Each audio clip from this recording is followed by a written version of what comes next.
كل سنه وحضراتكم طيبين وبألف خير. خلصت خلاص ليالي رمضان الكريم الجميله، وخلصت معاها موسم المسلسلات، وداخلين على ايام العيد، وهنبتدي بقى موسم افلام العيد. وانا موجود دلوقتي عشان اتكلم معاك عن افلام عيد الفطر. وزي ما احنا عارفين ان في 4 افلام حاليا بيتعرضوا في السينمات، وانا هبتدي معاك بفيلم شقه لانه اكتر فيلم حسيت ان فيه اكشن وفيه شغل عجبني وشدني. فلو انت ناوي تخش فيلم شقه اصبر وشوف المراجعه، وبعد كده قرر هتخش الفيلم ولا لا. بس طبعا قبل ما نتكلم مع بعض عن اي تفاصيل تخص الفيلم، اوعى تنسى تعمل لايك وشير وسبسكرايب وتشترك في القناه عشان يوصلك كل حاجه جديده احنا بنعملها، وعشان تساعدني اكبر، لان انا مش اكبر غير بيك انت وبدعمك انت. فيا مساء الفل عليكم في قناتكم قناه ماستر سين. انا مايكل عاطف، ويلا بينا على طول نتكلم عن فيلم شقه. بقول لك ايه يا كابتن، الفيلم ده قصه ولا مناظر؟ مناظر. احلى من الشرف مفيش.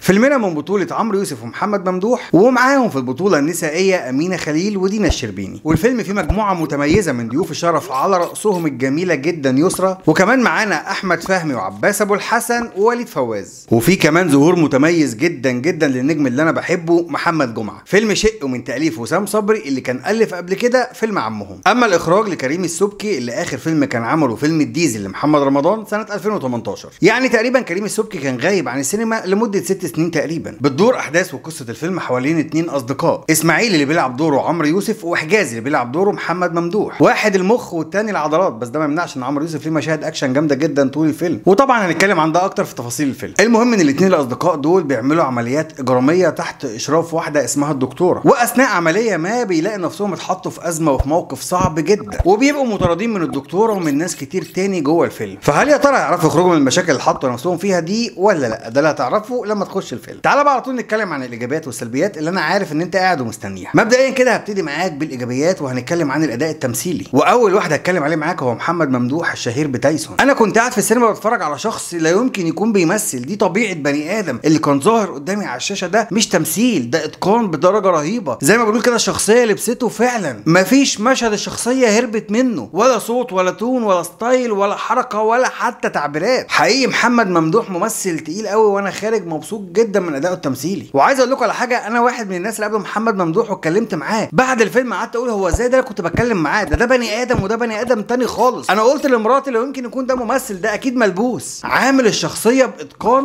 ولا اروع. اما امينه خليل بقى فبتغير جلدها، بتعمل دور جديد عليها جدا، اول مره اشوفها بتمثل بالطريقه دي. طالعه رقاصه وهلاسه ولسانها طويل وقليله الادب، بس دمها خفيف، ورغم كده ليها حته مشهد تراجيدي عظيم جدا وممتع جدا. برافو قوي امينه خليل، بدات تخرج بره العبايه بتاعت الرومانسيه والبيوت والجو اللي احنا متعودين عليه ده. والنجمه المتالقه دينا الشربيني برضو عملت دور ولا اروع. يمكن هي ليها مشهد درامي واحد لكنه كان قوي جدا، كل مشاعرها واحاسيسها قدرت توصلها لي، وقدرت احسها بمنتهى البساطه. ده غير كمان انها لازمه حدود الشخصيه، يعني واخده بالها من المكياج، واخده بالها من تفاصيل جوه الشخصيه مهمه جدا. دور البنت الغلبانه البسيطه، مش حاطه بقى مسكره تقيله ولا عامله رموش ولا مش عارف ايه، لا، عارفه تحافظ على الاطار والفريم بتاع الشخصيه. اما النجم عمرو يوسف بيقدم اداء راقي، اداء راسي، اداء حلو قوي ومتميز. يمكن مساحه الدور ما اديتوش فرصه كبيره قوي للابداع التمثيلي، لان ما كانش ليه مشاهد تراجيدي، عكس كل النجوم الممثلين اللي انا قلتهم، عكس كل زمايله في الفيلم. لكن برضه هو حاطط للشخصيه ابعاد ماشي عليها وملتزم بيها. هو شخص السمارت، هو الشخص الذكي، وبيقدر يداري ويكتم مشاعره وتوتره، وهو كان موفق جدا في اللي عمله. تاني ميزه معايا في الفيلم هي الاكشن. انا كنت قاعد بتفرج على اكشن مصري بستايل اجنبي. كميه الاكشن اللي معموله حلوه جدا، طول الفيلم فيه اكشن وفيه امتاع بصري وفيه مشاهد حلوه. ده غير كمان ان مشاهد الاكشن اللي اتعرضت متنوعه وحلوه. يعني هتلاقي مثلا، وهتشوف ده في الاعلان، في مطارده سيارات، في خناقات بالايد، في خناقات بالاسلحه، في ناس بتولع، في ناس بتدفن، في حاجات كتير قوي، في كوليكشن اكشن قوي جدا. الميزه اللي معايا بعد كده ان رغم كميه الاكشن دي كلها، الفيلم لم يخلو من الكوميديا. محمد ممدوح شال على كتافه موضوع الكوميديا ده لوحده، قدر يعمل كام افيه في الجون، قدر يعمل كام لقطه موتتني من الضحك وانا في السينما. وعايز اقول لك ان الضحك كان متوزع على طول الفيلم باحترافيه، ودي حاجه كانت لطيفه. اخرج من مشهد اكشن الاقي نفسي بضحك، المشهد يخلص الاقي نفسي دخلت في مشهد تاني، فكان في تسلسل لطيف في الكوميديا والاكشن. وساعات كان بيحصل ميكس ودمج بين الاثنين، بتلاقي مشهد اكشن شغال ولسه بيخلص ومحمد ممدوح رامي افيه يموت كل اللي في السينما من الضحك. وبرده من الحاجات اللي عجبتني في الفيلم هو رسم خطوط دراميه متعدده جوه الفيلم. كل شخصيه في الفيلم ليها بعد نفسي وبعد اجتماعي وبعد عاطفي مختلف عن التاني، حتى لو الاثنين اصحاب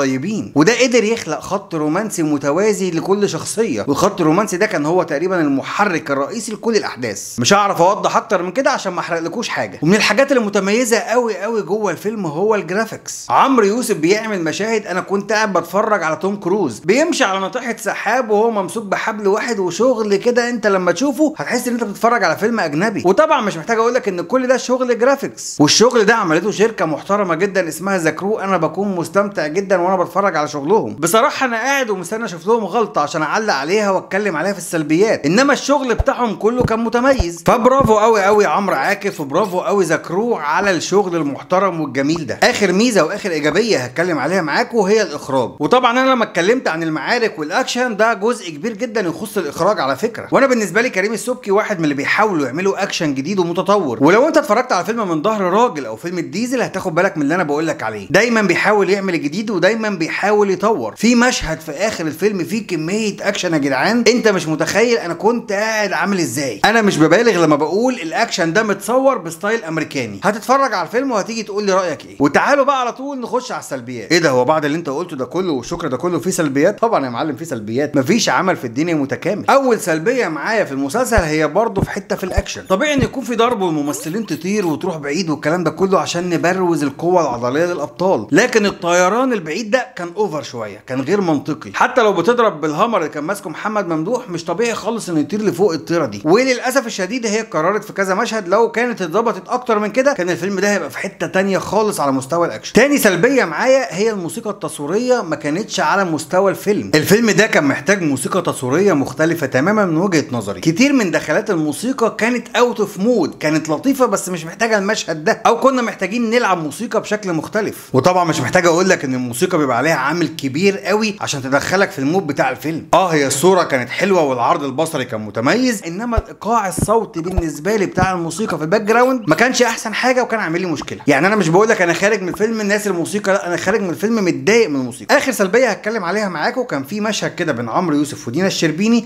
الاثنين قاعدين بيحبوا في بعض، فمن الطبيعي ان المشهد يكون متاخد من زاويتين، بنشوف شويه عمرو يوسف وشويه بنشوف دينا الشربيني. الزاويه اللي كنا بنشوف منها دينا الشربيني كانت حلوه جدا ولطيفه قوي ونقلت لي كل مشاعر دينا الشربيني. اما الزاويه الثانيه بتاعت عمرو يوسف ما كانتش حلوه وما كانتش لطيفه، وكان عمرو يوسف بره الفوكس وكان بلور شويه، يعني كان مزغلل، الكاميرا ما كانتش نت عليه، ما كانش وشه ملامحه صافيه 100%، ودي حاجه بصراحه كانت مضايقاني. كان عندي احسن يشيلوا المشهد ده وما كانش هيأثر على الدراما. كان نفسي اقول لك ان من عيوب الفيلم ان هو طويل سنه وانا زهقت، لكن ده ما حصلش. الفيلم طويل فعلا لكني كنت قاعد مبسوط وما حسيتش بلحظه ملل، لان زي ما قلت لك في اول حلقه الاكشن والكوميديا متوزعين صح طول الفيلم. بالنسبه لي من عيوب الفيلم والعيوب القويه والعيوب القاتله هي القصه بتاعت الفيلم. اتنين حراميه بس ما بيسرقوش الناس الغلابه، بيسرقوا من الاشرار، بيسرقوا من الاغنياء، روبن هود في نفسهم، بيعملوا اي حاجه غلط لكن ما بيقتلوش وبيجوا على الغلبان، فيهم واحد عاقل وكويس والتاني متهور ووحش. القصه والديالوج الطبيعي بتاع كل القصص اللي احنا عارفينها، وكالعاده في الاخر ما بيحصلهمش اي حاجه وبيقدروا يهربوا حتى لو كانوا سرقوا قبل كده، عشان يبقى الفيلم نهايته حلوه ونحب الابطال. قصه اعتياديه ونمطيه ومستهلكه جدا جدا. كنت احب اشوف شغل اكتر من كده على القصه. يمكن هم حاولوا يضيفوا الخط الرومانسي لكل شخصيه عشان يكبروا الموضوع شويه ويخلوا العامل الرومانسي هو المحرك الاساسي للفيلم زي ما قلنا، لكن لسه هي نفس الفكره جوه نفس القالب جوه نفس الاسلوب جوه نفس الطريقه. من بره يبان ان في تغيير، يبان ان الحب هو اللي بيغير المواضيع، لكن لو انت بصيت كويس جوه الفكره وبصيت دبلي اكتر